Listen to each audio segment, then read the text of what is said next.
Amis des périphériques sans fil, bonjour. Dernièrement, on m'a donné un ensemble clavier-souris Logitech sans fil, en me disant où tu les prends, où c'est la déchetterie. Et je me suis dit, bon, apparemment comme ça, visuellement, ça a l'air plutôt pas mal, pourquoi jeter ces périphériques? Et donc là, j'ai déjà la souris, et alors bien sûr, je rappelle que ces périphériques, généralement, donc ils s'alimentent par pile ou batterie, et ils ont ce qu'on appelle un petit dongle, qu'on se met sur le port USB qui sert de récepteur en fait, hein, vu qu'eux ils échangent généralement par radio avec ce dongle. Alors le dongle n'était pas avec, mais très souvent, et on va voir que c'est le cas ici, il y a un logement dans la souris pour y accéder. Et d'ailleurs on voit ici, c'est noté, il y a le dongle et le logement pour la pile. Alors souvent il suffit d'appuyer dessus, ça s'ouvre plus ou moins, voilà. Et là, donc là je trouve bien le dit dongle récepteur. Et là, on voit que ce truc n'a pas dû être utilisé depuis un petit moment et que la pile a manifestement fait des bêtises. Alors, on va voir si on peut réparer ça. C'est quelque chose en plus qu'on me demande assez souvent, hein, comment nettoyer comme ça ces coulures. Alors ça dépend un petit peu de la nature. En gros, généralement, sur des piles comme ça, on peut utiliser soit du bicarbonate de soude, soit éventuellement du vinaigre blanc, et bien sûr, après, bien rincer. Donc là, on va déjà regarder l'étendue des dégâts. Donc la pile ici, on va essayer de la sortir. Apparemment, ça a l'air d'être assez collé. Voilà, là c'est vraiment, ça bouge plus, quoi. Alors, regardez quand même, si on force un peu, on arrive à sortir, parce qu'il y a probablement un ressort à l'autre bout. Et voir si j'arrive à la ressortir, mais a priori, c'est pas évident du tout. Alors à mon avis, là, il va falloir probablement ouvrir la souris. Alors on voit qu'ici il y a des vis qu'on va pouvoir enlever. Alors souvent les vis, comme on le voit, elles s'étaient cachées derrière ces petits patins. Là, il manque déjà un petit patin. Donc on va l'ouvrir.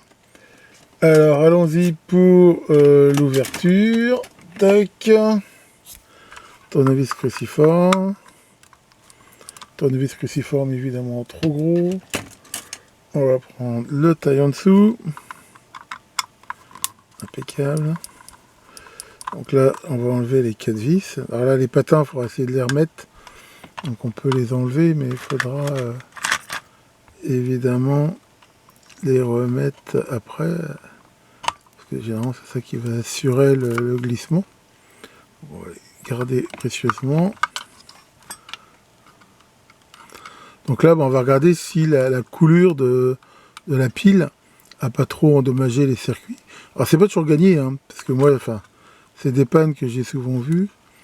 A priori, il n'y a pas de vis sous cela. Il doit y avoir que 2 vis. C'est des trucs que j'ai souvent vus. Et alors, des fois, on ne peut pas y faire grand-chose. Hein, quand ça a vraiment bouffé les pistes des circuits imprimés au point de les rendre irréparables. Pour info, dans le temps, mon frère, on avait un flipper comme ça. Les batteries avaient bouffé et ça avait tellement endommagé le circuit imprimé que c'était damage beyond repair, comme disent les anglo-saxons, c'est endommagé, pas réparable. Voilà, donc là on voit que ça s'ouvre. Et donc c'est sans doute plus ou moins clipsé. Voilà. Bon, la bonne nouvelle, c'est qu'a priori, là on voit que l'électronique a l'air plutôt bonne. Donc ça a l'air vraiment d'avoir, voilà, c'est vraiment que le logement ici de la pile. Donc là, peut-être être plus facile pour la sortir. C'est vraiment apparemment presque soudé par je veux dire, l'acide, quoi. Bon, c'est pas évident. Alors, a priori, on peut enlever la partie noire au-dessus. Ça a l'air d'être tenu par cette vis. Alors, on va démonter ça aussi. Toc.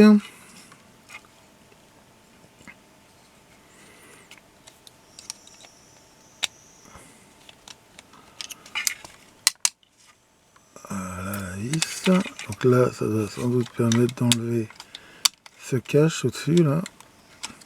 À moins qu'il y ait d'autres vis. Non, a priori, c'est juste clipsé. Voilà, faut juste pas forcer pour rien casser. Alors, on voit que là, c'est clipsé par ces clips-là à cet endroit-là.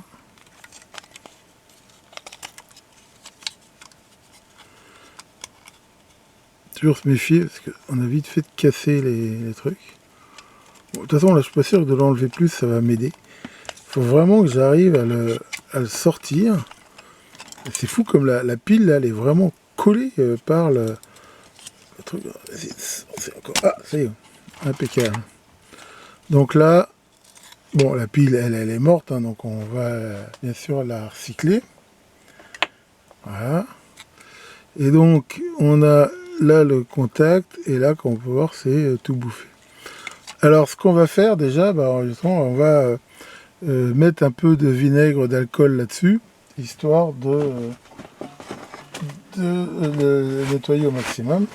Donc, on va se mettre ça là, comme ça, et on va carrément prendre ça. Donc, alors ça, c'est du vinaigre d'alcool ménager, hein, du vinaigre blanc. Voilà, d'ailleurs, on peut voir que ça fait tout de suite une réaction chimique. Là, on voit que ça fait un tour de pchit, hein, de façon à le casser les airs un peu. Mais c'est une bonne chose. Hein. Après, bien sûr, il faudra le neutraliser. Mais pour l'instant, voilà, ça va permettre de neutraliser ces traces-là. Et déjà, on voit que ça en enlève la grosse partie. Et on va faire pareil ici devant. Voilà, on voit carrément que le fil s'est dessoudé. Mais bon, c'est pas vraiment gênant. On va pouvoir le ressouder à la limite. Je dirais même de l'enlever. Bon, je vais faire chauffer un fer. De les dessouder, ça va permettre, je pense, assez facilement de nettoyer toute cette partie-là. Vu que là, on voit que l'électronique, manifestement, elle n'a pas été atteinte, et ça, c'est plutôt une bonne nouvelle. Là, on voit qu'il y en a un petit peu aussi sur les connexions, mais là, je vais pouvoir en mettre déjà, voilà, un petit peu avec... Alors, on voit que ça attaque aussi un peu là. Voilà. Alors, allons-y pour le dessoudage. On va carrément dessouder d'ici.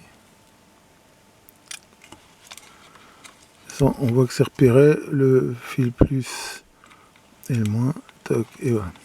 Donc là, pareil, je vais pouvoir bien là attaquer. Alors, on voit vraiment là cette réaction chimique, hein, qui est tout à fait normale.